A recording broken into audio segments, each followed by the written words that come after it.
आज हम चर्चा करने वाले हैं कक्षा 10 की गणित का जो 30% सिलेबस कम हुआ है उसके बारे में।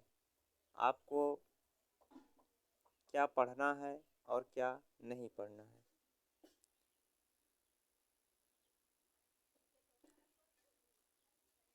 आप यहाँ पे देख सकते हैं समय 3 घंटा लिखा है। इसमें 70 अंक की लिखित परीक्षा एवं 30 अंक का प्रोजेक्ट कार्य होगा। न्यूनतम उत्तीर्णांक 23 अंक एवं 10 होंगे, कुल 33 अंक। जो आपको लिखित यानी 70 में से जो आपको लाने हैं अंक 23 अंक लाने हैं और आपको जो प्रैक्टिकल में दिए जाते हैं उसमें से कम मिनिमम आपको 10 अंक मिलने चाहिए। आइए हम लोग देख लेते हैं अंकों का विभाजन कैसे हुआ है। आपको संख्या पद्धति से 5 अंक मिलेंगे, बीजगणित से 18 अंक मिलेंगे, निर्देशांक ज्यामिति से 5 अंक मिलेंगे, ज्यामिति से 12 अंक मिलेंगे, 12 अंक मिलेंगे, त्रिकोणमिति से 10 अंक मिलेंगे, मेंसुरेशन से 10 अंक मिलेंगे, संख्याकी से 10 अंक मिलेंगे। टोटल आपका 70 अंकों का प्रश्न पत्र होगा। टोटल आपका 70 अंकों का प्रश्न पत्र होगा। आप देख सकते हैं यहाँ पे। अब देखिए संख्या पद्धति में आपको क्या पढ़ना है। संख्या पद्धति में आपका वास्तविक संख्याएं में यूक्लिड विभाजन एल्गोरिथ्म पढ़ना है। अंकगणित का आधारभूत प्रमेय पढ़ना है, जैसे करड़ी 2, करड़ी 3, करड़ी 5 का।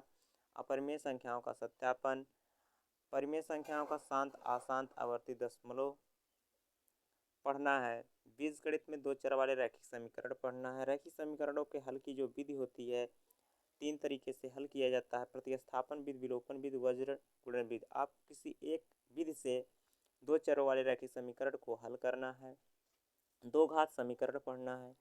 निर्देशांक ज्यामिति पढ़ना है। निर्देशांक ज्यामिति में दूरी सूत्र, विभाजन सूत्र, आंतरिक विभाजन, वही त्रिभुज का क्षेत्रफल इत्यादि पढ़ने हैं। ज्यामिति में आपको त्रिभुज पढ़ना है, रचनाएं पढ़ना है। त्रिकोणमिति का परिचय में आपको 0 से 90 अंश के बीच त्रिकोणमितीय कोणों पर आधारित प्रश्नों को हल करना है।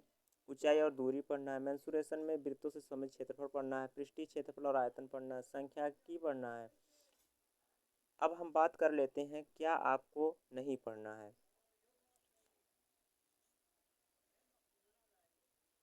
यहाँ लिखा है, आप इसमें देख सकते हैं, यहाँ पर लिखा है इकाई 2 बीजगणित बहुपद। बहुपद के शून्यक नहीं पढ़ना है। द्विघात बहुपदों के गुणांकों और शून्यकों के मध्य संबंध, वास्तविक गुणांकों वाले बहुपद के लिए विभाजन एल्गोरिथ्म का कथन एवं उस पर सामान्य प्रश्न। समांतर श्रेणी, समांतर श्रेणी के nवें पद की व्युत्पत्ति तथा समांतर श्रेणी के प्रथम n पदों का योग। सामान्य जीवन पर आधारित प्रश्नों को हल करने के लिए इसका अनुप्रयोग, यानी समांतर श्रेणी का कोई भी प्रश्न आपसे नहीं पूछा जाएगा। ज्यामिति, वृत्त की स्पर्श रेखा स्पर्श बिंदु। वृत्त की स्पर्श रेखा स्पर्श बिंदु से होकर जाने वाली त्रिज्या पर लंब होती है। किसी बार बिंदु से खींची गई 2 स्पर्श रेखाओं की लंबाइयां बराबर होती हैं। ये आपसे नहीं पूछा जाएगा, यानी इस पर भी आधारित प्रश्न आपका नहीं रहेगा। आई होप अगर वीडियो को पसंद आई हो तो वीडियो को लाइक सब्सक्राइब करना ना भूलें। जय हिंद।